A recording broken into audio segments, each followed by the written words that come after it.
Hey guys, you're watching Tech Radar. I'm Basil at Mobile World Congress in Barcelona, taking a first look at the Asus Zenfone 5 Lite. I'm going to jump in and take a look, but before I do, if you're interested in Mobile World Congress and want to check out all our videos, techradar.com is your destination.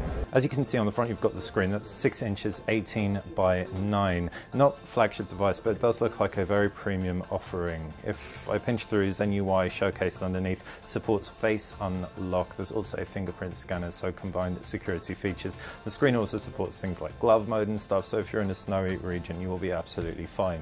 Fair bit of bezel going on up top, but there is a reason for that. This thing has 4 cameras, 2 at the front, 2 at the back, one with 120-degree wide angle field of view as well, so you can get all of your friends in frame. There's also a flash, which you can see right there. Around the back, another 2 cameras, the other 120-degree camera, so you can get wide angle rear shots too.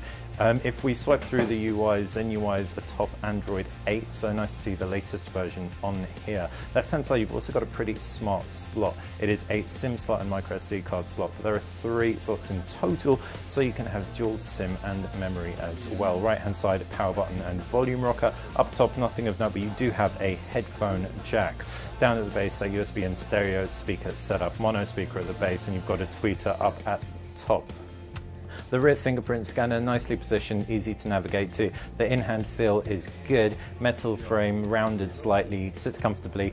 Rounded corners as well, doesn't dig into your hand. Powered along by a Snapdragon 630 processor, 4GB of RAM, and you've also got 64GB of internal storage. Quickly jumping into the camera UI, and you can see I'm flipping between the front and the rear cameras right now. There's a fair bit of barreling going on when it goes to 120-degree, but adds also a fisheye effect, so that could be quite fun. As for the rear camera, if I flip it around, we can take a look at some of the additional modes. Pro mode is just a click of the button away, and that gives you manual options. You can get a shutter speed of up to 32 seconds, which is really decent for anything that isn't a flagship device. You've got manual focus and all that good stuff, and you've also got a ton of other shooting modes as well. The wide angle, let's tap through on it. Doesn't seem to give you quite as much of a fisheye as a front camera, so yeah, that's probably a good thing if you're trying to capture landscapes and don't want them to be too distorted. And that's the Zenfone 5 Lite. 3,300 milliamps of power should see you through a full day. You do have a pretty big screen, so it might be cutting it a little bit fine, but we'll have to wait until we get one in for review, real world tests of what it's all about.